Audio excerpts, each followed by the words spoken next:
Today's topic is keeping a sensitive conscience always. ఎల్లప్పుడూ సున్నితమైన మనస్సాక్షిని కలిగి ఉండడం, మంచి మనస్సాక్షిని కలిగి ఉండడం. We know that it is a command in the word of God that we should keep a good conscience. మంచి మనస్సాక్షిని కలిగి ఉండడం అనేది దేవుని వాక్యంలో మనకున్న ఒక ఆజ్ఞని మనకు తెలుసు. But today we will see why it is so important and how it is so important. అది ఎందువలన అది అంత ప్రాముఖ్యమైనది అనే దాన్ని మనం చూద్దాం. Well, many a time we may think that that's a good suggestion that we should have a good conscience. It's a good suggestion. చాలాసార్లు మనం ఏమనుకుంటాం అంటే మంచి మనస్సాక్షిని కలిగి ఉండడం అనేది చాలా మంచి సూచన అండి అని చెప్పేసి అనుకుంటాం. No, it is not like that, beloved brothers. It is not that it is a good suggestion. No, it's not like that. అది కేవలం మంచి సూచన కాదు బ్రదర్, అది అలాంటిది కాదు. For example, I want to show this we have heard before in Acts chapter 24 verse 16. నేను ఒక ఉదాహరణగా ఒక వాక్యం చూపించాలనుకుంటున్నాను. అపోస్తలుల కార్యములు 24వ అధ్యాయము 15వ వచనం మనం చూద్దాం. అపోస్తలుల కార్యాలు. It says in verse 15 that there are two resurrections, first resurrection and the second resurrection. ఇక్కడ మనము రెండు పునరుద్ధానాల గురించి మనం చదువుతుంటాం 15వ అధ్యాయంలో. నీతిమంతులకు the first resurrection is for the righteous and the second resurrection is the final resurrection for everybody. మొదటి పునరుద్ధానం అనేది నీతిమంతులకు, తరువాత పునరుద్ధానం రెండో పునరుద్ధానం అది ప్రతి ఒక్కరికి. But then Paul always wanted a resurrection of the righteous. It says in verse 16. 16వ వచనం పౌలు అయితే ఎల్లప్పుడూ కూడా నీతిమంతుల యొక్క పునరుద్ధానం గురించి మాట్లాడుతున్నారు.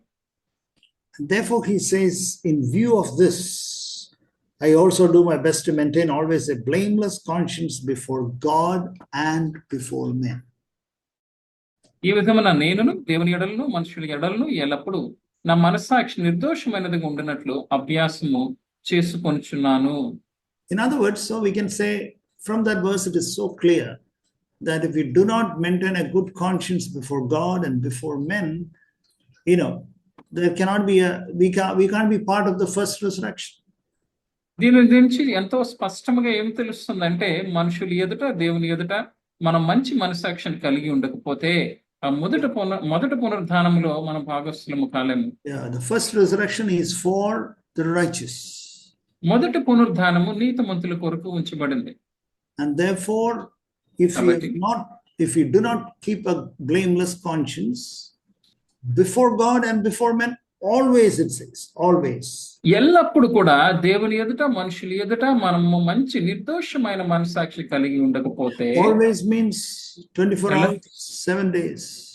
ఎల్లప్పుడు అంటే 24 గంటలు 7 దినములు కూడా. Dear brothers and sisters, I want to challenge you. Even brothers and sisters, మిమ్మల్ని నేను ఎంతో ఛాలెంజ్ చేయాలనుకుంటున్నాను ఈ విషయంలో.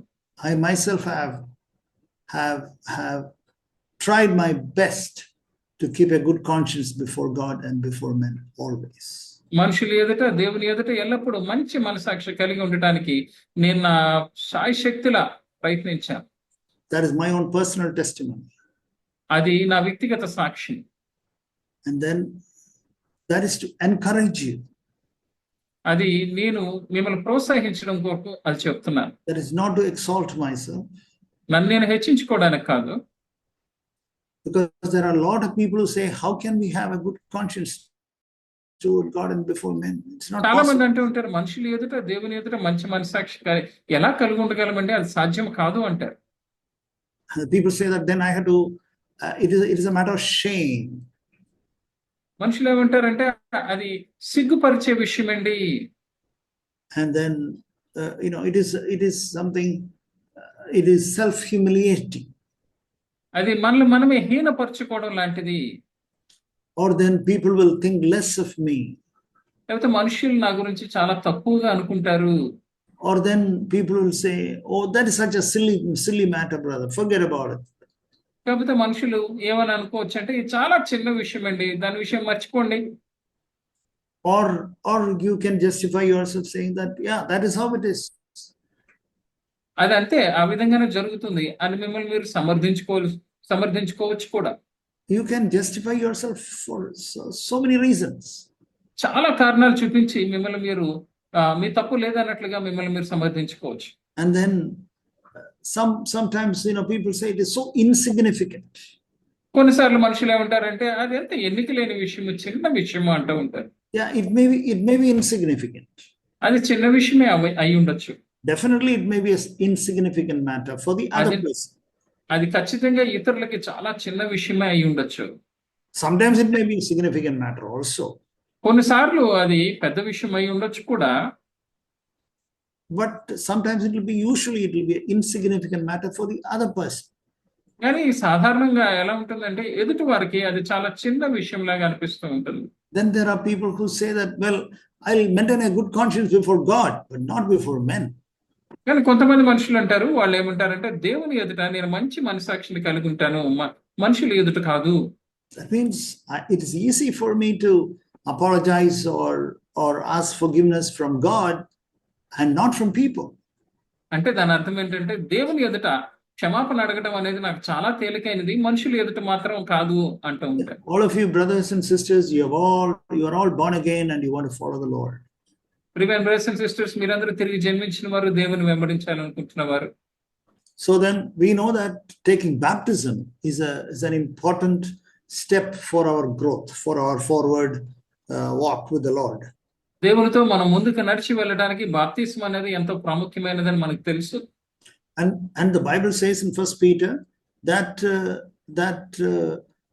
if you when we do not take baptism, or when we say that it is unimportant, then you do not have a good conscience before God.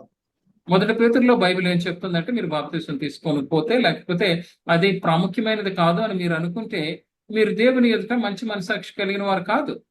So for resurrection, for the first resurrection, we need to have a good conscience. మొదటి పునరుద్ధానం కొరకు మనకు మంచి మనసాక్షి కలిగి ఉండాలి. And in order to have a good conscience, then we should be willing to take baptism. మంచి మనసాక్షి కలిగి ఉండాలంటే మనం బాప్తిస్మం తీసుకోవడానికి సిద్ధ మనసు కలిగి ఉండాలి. The usual argument that people say about, when it comes to keeping a good conscience, they say, oh brother, these are all small things, silly things. Why are you making a mountain out of a mole? కొన్నిసార్లు ఏమంటా ఉంటారంటే మనుషులు, brother ఇది చాలా చిన్న విషయం, ఎందుకు ఇంత చిన్న విషయాన్ని మీరు కొండంత విషయం చేస్తున్నారు అంటారు. I want to show one small things from the life of Paul, the life of life of David. దావీదు జీవితం నుంచి నేను ఒక విషయాన్ని మీకు చూపించాలనుకుంటున్నాను. In 1 Samuel chapter 24. మొదటి సమూయేలు 24వ అధ్యాయము. And it is something which I'm sure that some of you would have at least heard about. ఇది మీలో కొంతమంది దీని విషయమే వినుంటారని నేను అనుకుంటున్నాను కనీసం. It says in 1 Samuel chapter 24 verse 6. మొదటి సమూయేలు గ్రంథము 24వ అధ్యాయము 6వ వచనం మనం చూస్తే, ఇతడు యెహోవా చేత అభిషేకము నొందినవాడు గనుక యెహోవా చేత అభిషిక్తుడైన నా ప్రభువునకు నేను ఈ కార్యము చేయను, యెహోవాను బట్టి అతను నేను చంపను అని తన జనులతో చెప్పాను. Let me try to make it what really happened there. ఇక్కడ నిజంగా ఏం జరిగింది అనేది నన్ను చెప్పనివ్వండి. See, the robe of Saul was kept outside, kept one part of the cave. గుహలో ఒక భాగములో అక్కడ సౌలు ధరించిన పై వస్త్రము అక్కడ పెట్టి ఉంది. And then David and his assistants, his soldiers, saw that. దావీదు తనతో ఉన్న సైనికులు చూశారు. Then they knew that Saul was inside the cave. అక్కడ సౌలు లోపల ఆ గుహ లోపల ఉన్నాడని వారికి అర్థమైంది. And all of David's colleagues said, now this is the time God himself has handed over your enemy into your hands. దావీదుతో ఉన్నవారు అందరూ ఏం చెప్పారంటే ఇది సరైన సమయము, దేవుడు నీ శత్రువు నీ చేతులకు అప్పగించాడు. David did not know what to do. అప్పుడు దావీదుకి ఏం చేయాలో అర్థం అవ్వలేదు. And he took a knife and cut the edge of Saul's robe. తర్వాత దావీదు ఏం చేశాడంటే ఒక కత్తి తీసుకుని ఆ యొక్క పై వస్త్రములో చిన్న చెంగు మాత్రము తను అలా కత్తిరించాడు. But then it says in verse 5 that David's conscience bothered him. తర్వాత మనం ఏం చూస్తున్నామంటే 5వ వచనంలో దావీదు మనస్సు నొచ్చి అంటే తన మనస్సాక్షి నొచ్చుకున్నది అని మనం చూస్తున్నాం. Beloved brothers and sisters, uh, nobody would have known that he had done like that unless it was recorded here. ఎవరికి కూడా తెలిసి ఉండేది కాదు ఇక్కడ రాసి ఉండకపోతే దావీదు మనసు నొచ్చుకున్నదనే విషయాన్ని. And God would have never owned him as a man according to my own heart. నా హృదయానుసారుడు అని దేవుడు చెప్పగలిగి ఉండేవారు కాదు. Then God saw his heart and he saw the attitude of David to the anointed, the Lord's anointed. దేవుడు దావీదు యొక్క హృదయాన్ని దేవుని అభిషేకించిన వాని ఎడల తన వైఖరిని దేవుడు గమనించారు. And he knew that it is wrong to touch the anointed of the Lord. దేవుని చేత అభిషేకం నొందిన వారిని ముట్టుట తప్పు అనే విషయం దావీదు గ్రహించారు. It is wrong to touch the anointed of the Lord. He knew that. That is what he is quoting there. అదే ఇక్కడ చెప్తున్నాడు, అది దేవుని చేత అభిషేకం నొందిన వారిని ముట్టుట తప్పు అనేది తను గ్రహించాడు. In Psalm 105 we read that, do not touch his prophets and do not touch the anointed ones. 5వ కీర్తనలో మనం చదువుతాం, ఆయన ప్రవక్తలను ముట్టుకొనవద్దు, ఆయన చేత అభిషేకం నొందిన వాళ్ళని ముట్టుకొనవద్దు అని. And he knew about it. ఆ విషయం దావీదు బాగా ఎరిగిన వాడుగా ఉన్నాడు. Immediately the bothered. వెంటనే తన మనస్సాక్షి తన్ని నొప్పించబడింది. None of his soldiers would have gone and told someone. ఎవరో తన యొక్క తోటి సైనికులు వెళ్ళి నువ్వు ఇలా చేయకూడదని చెప్పలేదు తనతో. Because they were only asking him to do that. ఎందుకంటే వాళ్ళే అది చేయమని తనని అడుగుతున్నారు కాబట్టి. So beloved brothers, beloved sisters, take this word very seriously. ప్రియమైన బ్రదర్స్ అండ్ సిస్టర్స్, ఈ వాక్యాన్ని మీరు చాలా తీవ్రంగా తీసుకోండి. Some of you would have heard the story of brother Zach. మీలో కొంతమంది జాక్ బ్రదర్ యొక్క కథ మీరు వినుంటారు. See, as a school boy, as a school child, ఒక స్కూల్ విద్యార్థిగా ఉన్నప్పుడు, and then he had the habit of stamp collection.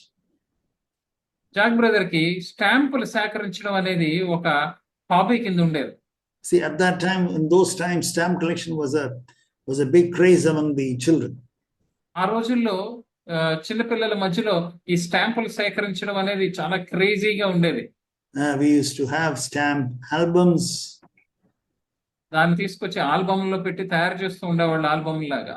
And when we used to exchange stamps, we may have 2 stamps of a particular country, and we would give that and get another stamp which we do not have. All types of things will, that is a big game during our holidays.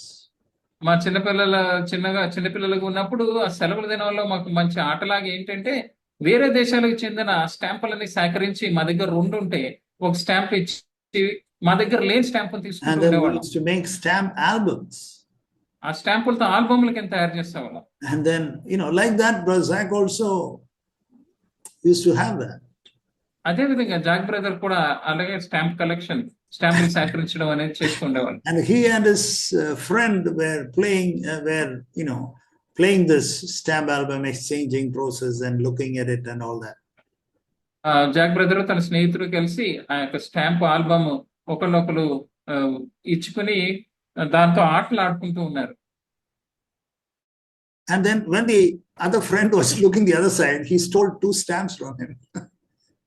తన స్నేహితుడు తన దృష్టి మరల్చి పక్కకు చూస్తున్నప్పుడు తన album నుంచి 2 స్టాంపులు దొంగతనం చేశారు. Now that he is grown up and it's 20-30 years ago.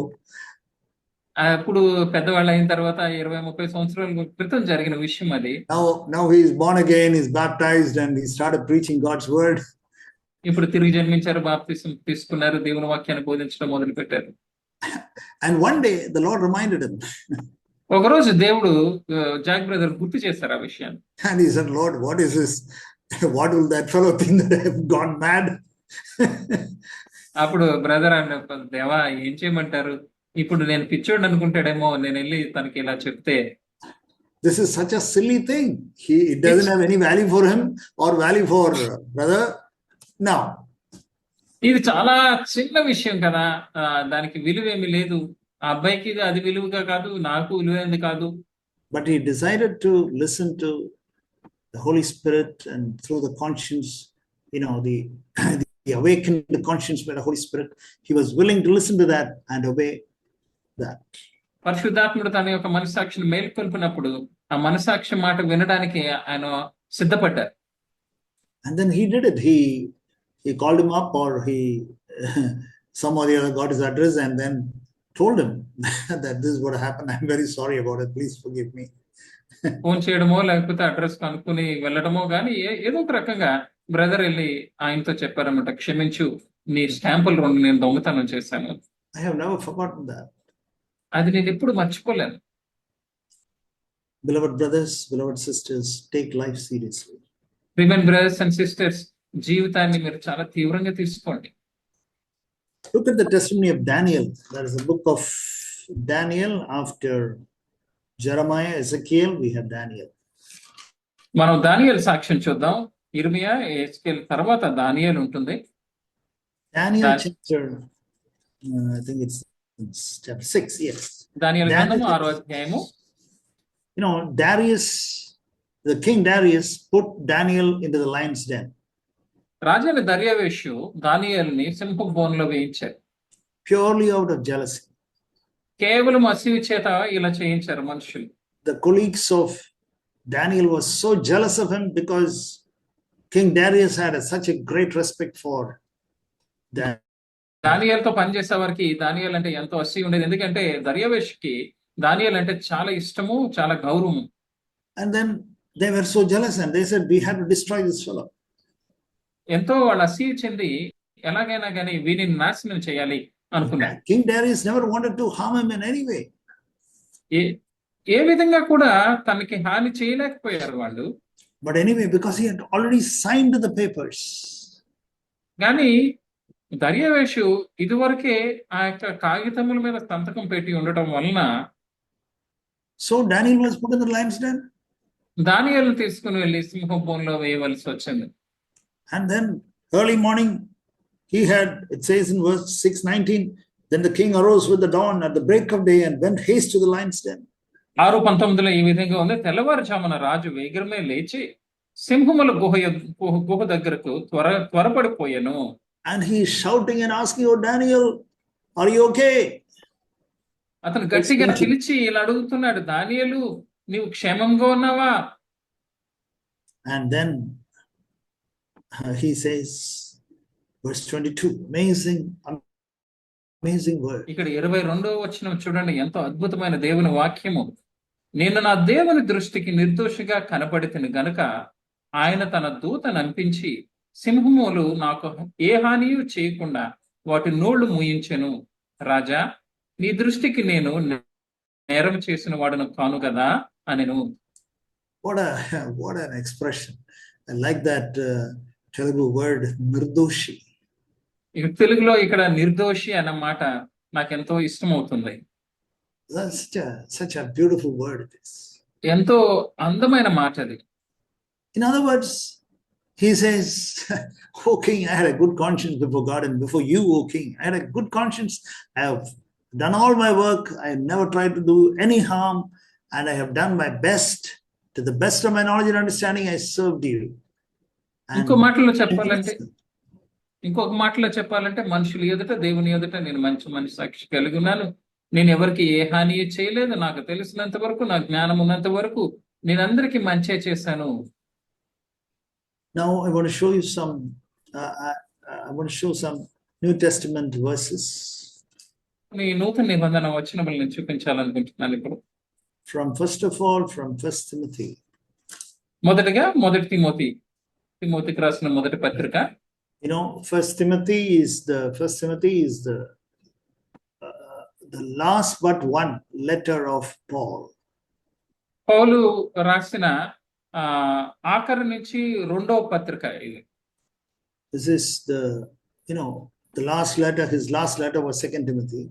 Just before that he wrote 1 Timothy. పౌలు రాసిన ఆఖరి పత్రిక 2వ తిమోతి. దానికి ముందుగా మొదటి తిమోతికి రాస్తున్నారు. ఇది తిమోతికి రాసిన మొదటి పత్రిక. And then then it says that before this is the 11th letter of Paul. పౌలు రాసిన 11వ పత్రిక ఇది. Yeah. Then he wrote Titus and then he wrote 2 Timothy. తర్వాత తీతుకి, తర్వాత 2వ Timothy. Yeah. So this is, in other words, one of the last letters of Paul. పౌలు రాసిన ఆఖరి పత్రికల్లో ఇదొకటి. 1 Timothy chapter 1 verse 5. తిమోతికి రాసిన మొదటి పత్రిక 1వ అధ్యాయము 5వ వచనము. Yeah, can you read that? Yes, brother. ఉపదేశ సారం ఏదనగా పవిత్ర హృదయం నుండి, మంచి మనస్సాక్షి నుండి, నిష్కపటమైన విశ్వాసం నుండి కలుగు ప్రేమయే. Love from a pure heart. మంచి హృదయం నుండి కలుగు ప్రేమ. That we should have love in our hearts. మన హృదయంలో పవిత్రమైన ప్రేమ ఉండాలి. That is the whole goal of the gospel. మన యొక్క సువార్త యొక్క ఉద్దేశము, గురి అంతా అదే. That we should have a pure heart, and then from that there should be love from that pure heart. పవిత్రమైన హృదయములు ఉండాలి, అందులోంచి ప్రేమ కలగాలి. But then, in order to have that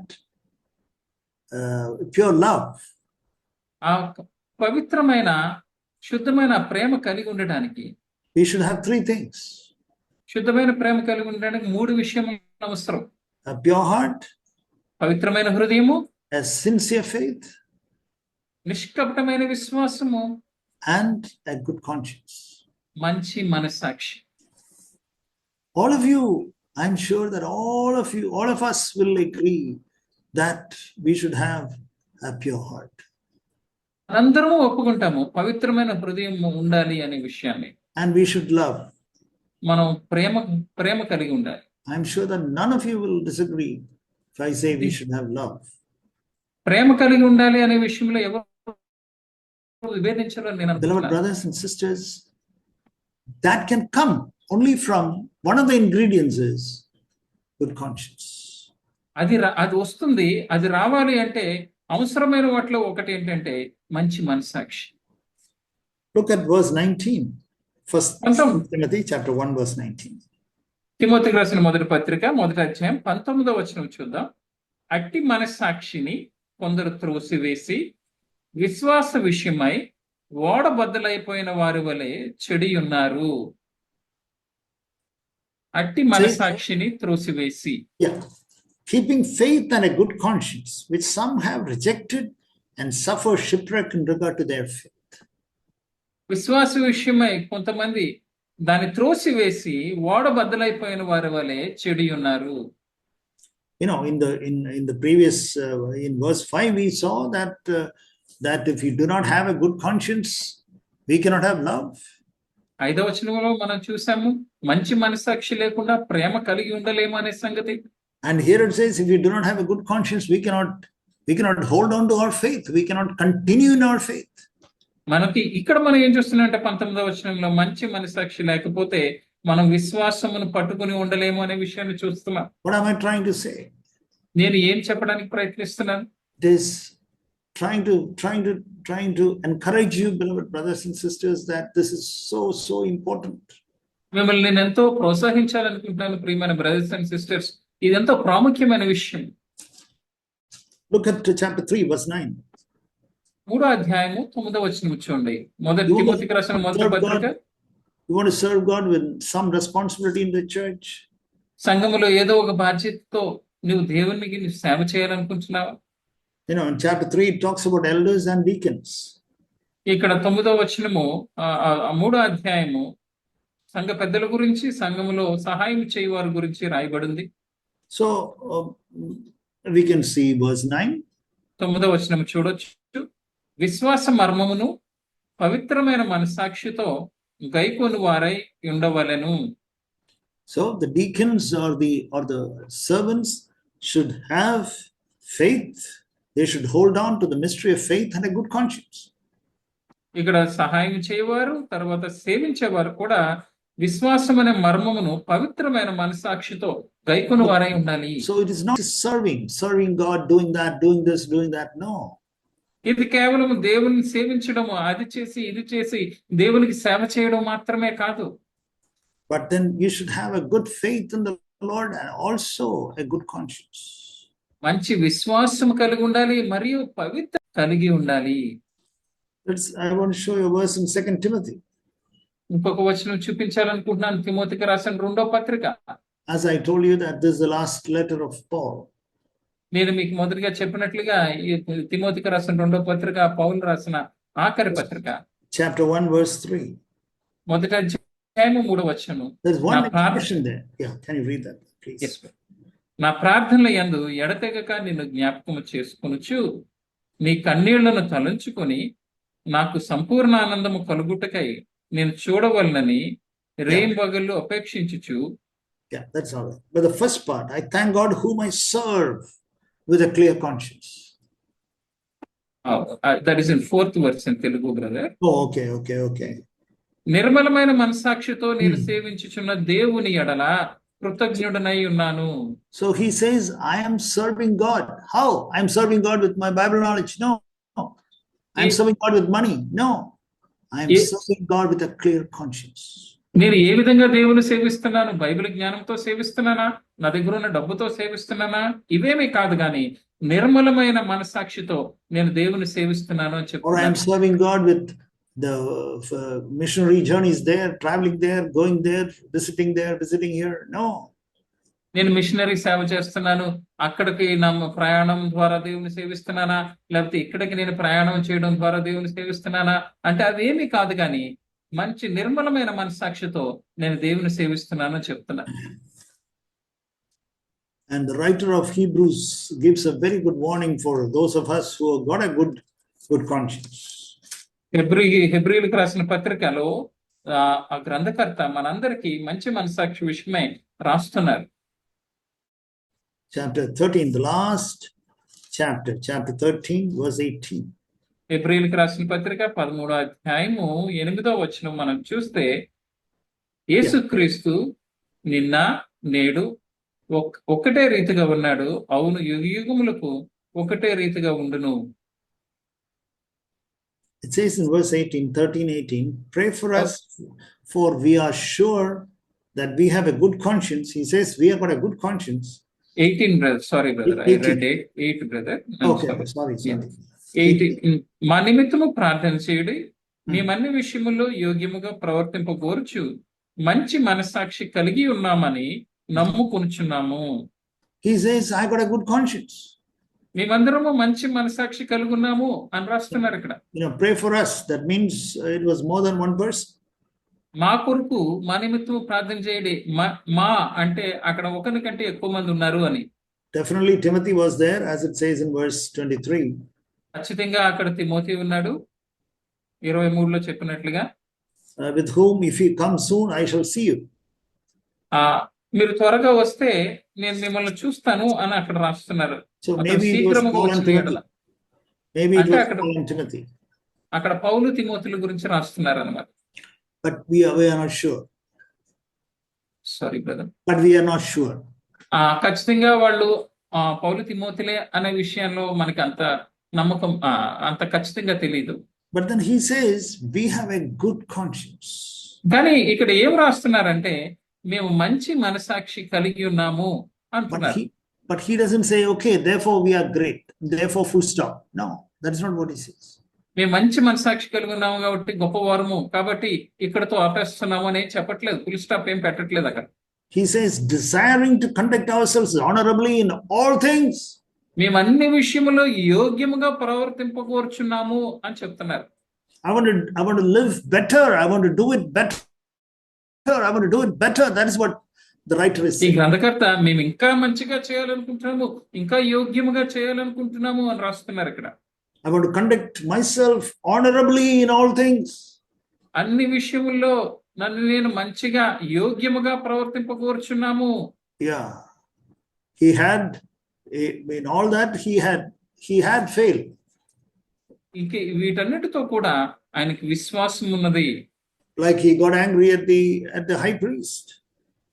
ఎందుకంటే అక్కడ ప్రధాన యాజకుల మీద కోపం వచ్చినప్పుడు, maybe when he was writing, maybe that Holy Spirit would have reminded him about that. బహుశా ఆయన ఇది రాస్తున్నప్పుడు పరిశుద్ధాత్ముడు అది జ్ఞాపకం చేశారేమో. But then he says, I am desiring to conduct ourselves honorably in all things. అన్ని విషయముల్లో నేను ఘనముగా మీ ఎదుట ప్రవర్తింపకూర్చున్నాను, యోగ్యముగా ఉండాలని కోరుచున్నాను అంటున్నారు. So beloved brothers, beloved sisters, ప్రియమైన బ్రదర్స్, ప్రియమైన sisters, if we have failed to maintain a clear conscience, మీకు విశ్వాసం కలిగి ఉంటే మీరు మంచి నిర్మలమైన మనసాక్షిని కలిగి ఉంటారు. if we have failed in that, నిర్మలమైన మనసాక్షిని కలిగి ఉండటంలో మీరు తప్పిపోయితే, then come back to the Lord today. దేవుని యొద్దకు ఈ దినమే తిరిగి రండి. Ask God, Lord, tell me, Lord, where is that I don't have a Lord, is there anything that displeases you? Is there anything that bothers you, Lord? Please tell me. దేవుడిని అడగండి, ప్రభువా నేను సంతోషపరచనది, నేను దుఃఖపరిచేది నాలో ఇంకా ఏమన్నా ఉందా, నాకు దయచేసి చూపించండి, నాకు చెప్పండి అని అడగండి. And if the Holy Spirit tells you something, పరిశుద్ధాత్ముడు గనక మీకేమన్నా చెప్పినట్లయితే, please settle it. వెంటనే దాన్ని అక్కడితో దాన్ని ముగించి వేయండి, సెటిల్ చేసేసుకోండి అంతా. Settle it with God and settle it with human beings. మనుషులతో సరి చేసుకోండి, దేవునితో సరి చేసుకోండి. The same thing he says in 1 Corinthians 4:4. Finally, 1 కొరింథీయులకు రాసిన పత్రిక 4:4 కూడా అదే మాట చెప్తారు. ఆఖరిగా చూద్దాం. 1 కొరింథీయులకు రాసిన పత్రిక 4వ అధ్యాయము 4వ వచనంలో కూడా verse 4, he says, I am not aware of nothing against myself. That means I am not aware of any sin which I have not confessed to God or to another person. నాకు తెలిసి నా యందు ఏ దోషము లేదు, నేను ఇంకా ఒప్పుకోని పాపము దేవుని ఎదుట మనుషుల ఎదుట ఇంకా ఒప్పుకోని పాపము నాకు తెలిసి నా యందు ఏమీ లేదు అంటున్నారు ఆయన. Yet I am not by this acquitted, but the one who examines me is the Lord. నా యందు నాకు ఏ దోషమును కానరాదు, అయినను ఇందువలన నీతిమంతునిగా ఎంచబడను, నన్ను విమర్శించువాడు ప్రభువే. Beloved brothers, beloved sisters, ప్రియమైన బ్రదర్స్, ప్రియమైన sisters, take the word seriously. దేవుని వాక్యాన్ని మనం తీవ్రంగా తీసుకుందాం. Lord, I am conscious of nothing, but still, Lord, you are the one who examines me. ప్రభువా నాకు తెలిసి ఏ పాపము లేదు, కానీ నన్ను విమర్శిస్తున్నవాడు, నన్ను చూస్తున్నవాడు నీవే. Lord, give me light, Lord. ప్రభువా నాకు వెలుగునివ్వండి ప్రభువా. Speak to me. నాతో మాట్లాడండి ప్రభువా. Lord, I am willing for anything, Lord. ఏమి చేయడానికైనా, నువ్వు చెప్పినది ఏమి చేయడానికైనా నేను సిద్ధంగా ఉన్నాను. Whatever they think about me, it doesn't matter. ఎవరు నా గురించి ఏమనుకున్నా, ఏం మాట్లాడినా నాకేం పర్లేదు ప్రభువా. Lord, I want to be your disciple. నేను నీ శిష్యుడిగా మాత్రం ఉండాలనుకుంటున్నాను. May the Lord help us. దేవుడు మనకి సహాయం చేయను గాక. Shall we pray? ప్రార్థన చేసుకుందామా.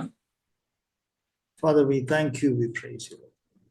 ప్రభువా నీకు వందనాలు చెల్లించుకుంటున్నా, స్తుతులు ప్రభువా. Thank you, Lord. We believe that you have given us the word. ప్రభువా నీ మాటలు మాకు ఇచ్చావని మేము నమ్ముతున్నాము, నీకు వందనాలు. Help me and help each one of us who have heard the word. విన్న ప్రతి ఒక్కరికి కూడా నీ సహాయమును దయచేయండి. Dear Lord, please guide us. Please tell us, Lord. ప్రియ ప్రభువా మమ్మల్ని దయచేసి నడిపించండి, మాకు బోధించండి. Have mercy on us, Lord. మా మీద నీ కనికరమును చూపించండి ప్రభువా. In the name of Jesus we pray. యేసు నామములో ప్రార్థన చేయుచున్నాము తండ్రి. Amen. ఆమేన్.